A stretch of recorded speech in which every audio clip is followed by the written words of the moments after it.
So now students, let us discuss what is a sanity or integration testing. Sanity या integration testing is the next logical step after unit testing. यानी unit testing तो ये थी कि एक developer ने अपने काम को आप कह लें कि उसको वेरीफाई कर लिया by writing some separate classes, some test classes and so on. Now assume कि हमारे पास multiple developers हैं और हर डेवलपर के पास फॉर एग्जांपल 2 से 3 मॉड्यूल्स है या फीचर्स है एक रिलीज के अंदर या एक स्प्रिंट के अंदर. हर डेवलपर ने अपना काम वेरीफाई कर लिया by writing the unit testing या उसने अपने काम को वेट कर लिया. Now the next step and the most critical step is कि we have to integrate the work of multiple developers into single code base. यानी जब डेवलपर्स अपना काम इंडिपेंडेंटली वेरीफाई कर रहे थे, फॉर एग्जांपल अगर हमारे पास 4 डेवलपर्स है तो 4 डेवलपर्स ने अपना काम जो वेरीफाई किया है वो अपने इंडिपेंडेंट कोड बेस में किया है. यानी आप कह लें कि मर्ज नहीं हुआ था काम. जब इंटीग्रेशन होनी है तो 4 डेवलपर्स का जो काम है वो एक जगह फॉल करना है. यानी एक कॉमन रेपोजिटरी में, एक कॉमन कोड बेस में 4 डेवलपर्स ने अपना काम चेक इन करना है. और उसके बाद जो मोस्ट इंपॉर्टेंट थिंग है कि अगर जो फंक्शनैलिटी यूनिट टेस्टिंग के वक्त एक डेवलपर ने वेरीफाई की थी वही functionality as it is integrated form में भी परफॉर्म होनी चाहिए.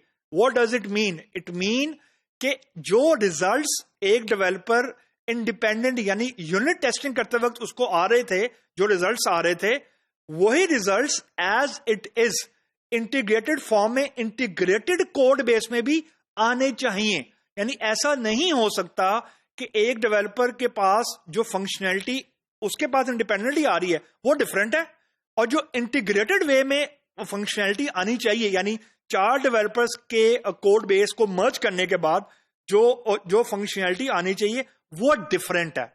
Keep this thing in mind के जो एंड यूजर यानी जो क्लाइंट है जो आपसे प्रोजेक्ट बनवा रहा है वो यूनिट टेस्ट में इंटरेस्टेड नहीं है. उसके लिए इंटरेस्टेड है इंटीग्रेटेड कोड. इंटीग्रेटेड कोड की फंक्शनैलिटी वो होनी चाहिए जो एक्सपेक्टेड है. ये बड़ी क्रिटिकल चीज मैं आपको बता रहा हूं कि इंटीग्रेटेड फॉर्म में यानी अगर 4 डेवलपर्स का कोड मर्ज हो गया है तो उस वक्त जो आउटपुट आनी चाहिए that matters to the client, that actually matters to the testing team. This is what we called a sanity and integration testing. Now the next logical question is कि इसे कौन करता है? देखें, जो इंटीग्रेशन टेस्टिंग है या सैनिटी टेस्टिंग है वो ना डेवलपर करता है, वो ना टेस्टिंग टीम करती है. This is exactly where the configuration management teams come in, जिसको हम लोग SCM भी बोलते हैं, सॉफ्टवेयर कॉन्फ़िगरेशन मैनेजमेंट. जो कॉन्फ़िगरेशन मैनेजमेंट वाली टीम है वो उन्होंने एक रेपोजिटरी बनाई होती है जिसको वो अल्फा, जिसको वो बीटा रेपोजिटरी बोलते हैं या कोई भी नाम रख लें. वहां पे सारे डेवलपर्स अपना कोड चेक इन करते हैं वन आफ्टर द अदर और साथ में ये बताते हैं कि कौन कौन सा फीचर यानी कौन कौन से फीचर का कोड बेस वो चेक इन कर रहे हैं. Point number 1. पॉइंट नंबर 2, जब कोड मर्ज हो जाता है तो before handing over the common code base back to the testing team यानी टेस्टिंग टीम को कोड पास ऑन करने से पहले और मर्जिंग के बाद जितने भी कॉन्फ्लिक्ट्स आते हैं और वो अमूमन आते हैं कि अगर चार लोग एक ही फाइल पे काम कर रहे थे तो there is a severe chance कि वेरिएबल्स का नाम ओवरलैप हो रहा होगा, फंक्शन का नाम हो सकता है ओवरलैप हो रहा हो, यानी हम जिसको बोलते हैं कॉन्फ्लिक्ट्स.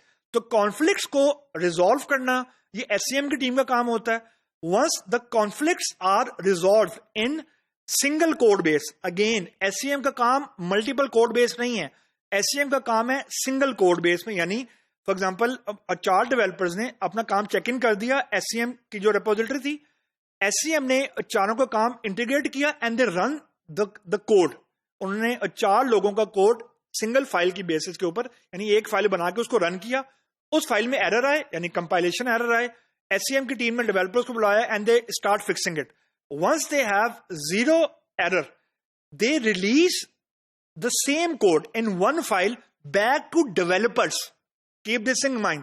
Developers को वो इसलिए वापस कोड भेजते हैं ताकि वो सैनिटी टेस्टिंग परफॉर्म करें, यानी उनका जो काम, यानी डेवलपर्स का जो काम अपनी मशीन के ऊपर इंडिपेंडेंटली चल रहा था, क्या वो अब इंटीग्रेटेड कोड बेस में भी चल रहा है कि नहीं चल रहा। तो फ्लो दिमाग में रखें कि जो डेवलपर्स हैं वो अपना काम चेकिंग करते हैं एससीएम की रिपोजिटरी पे।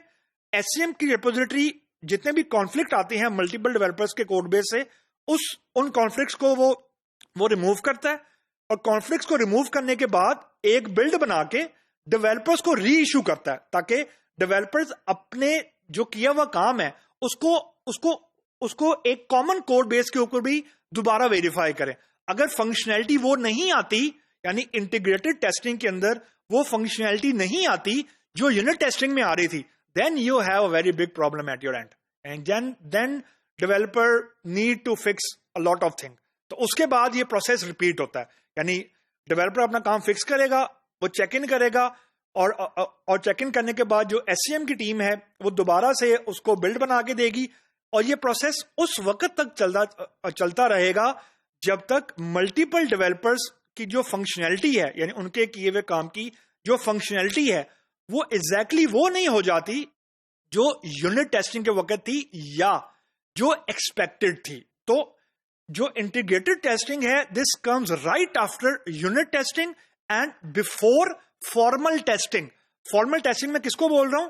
फॉर्मल टेस्टिंग में उस चीज को बोल रहा हूं कि हमने एक बारी जब कोड और टेस्टिंग टीम को दे दिया, then SCM team can not do anything frankly speaking, क्योंकि जो एससीएम टीम है आप ये समझें कि it is acting like a bridge, यानी वो टेस्टिंग टीम को जो काम फॉरवर्ड कर रही है वो पहले ये वेरीफाई कर रही है कि जो टेस्टिंग टीम को काम फॉरवर्ड हो रहा है उस काम में कोई बग नहीं है, उस काम में कोई, यानी जो कोड मर्ज हुआ है, मर्जिंग ऑफ द कोड में कोई इश्यूज नहीं है, कोड मर्ज में कोई ऐसे कॉन्फ्लिक्ट नहीं है जो रह गए हैं, they have to resolve these issues.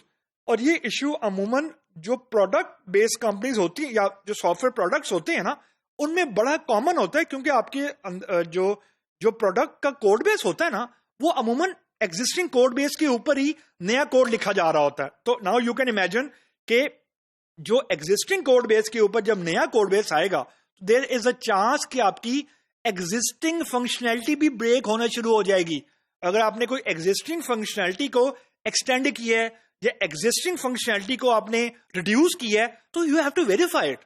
यानी इंटीग्रेटेड टेस्टिंग या सैनिटी टेस्टिंग बहुत क्रिटिकल हो जाती है जब आपकी ऑलरेडी डेवलप्ड फीचर्स बहुत ज्यादा होते हैं। यानी अगर आपने बहुत ज्यादा ऑलरेडी डेवलपमेंट की हुई है अपने प्रोडक्ट के ऊपर, तो उस वक्त नए फीचर की डेवलपमेंट विद यानी आपकी एग्जिस्टिंग फंक्शनैलिटी भी मौजूद रहे, ये एक बहुत बड़ा चैलेंज होता है। और due to this core reason we have SCM team, यानी बहुत कम होगा कि आपको प्रोडक्ट बेस्ड कंपनीज में कॉन्फ़िगरेशन मैनेजमेंट की जो टीम है वो ना मिले।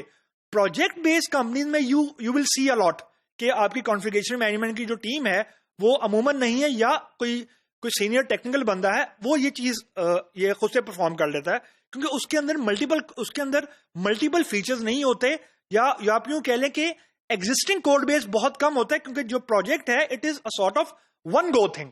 तो वन गो थिंग के अंदर एग्जिस्टिंग फंक्शनैलिटी अमूमन नहीं होती।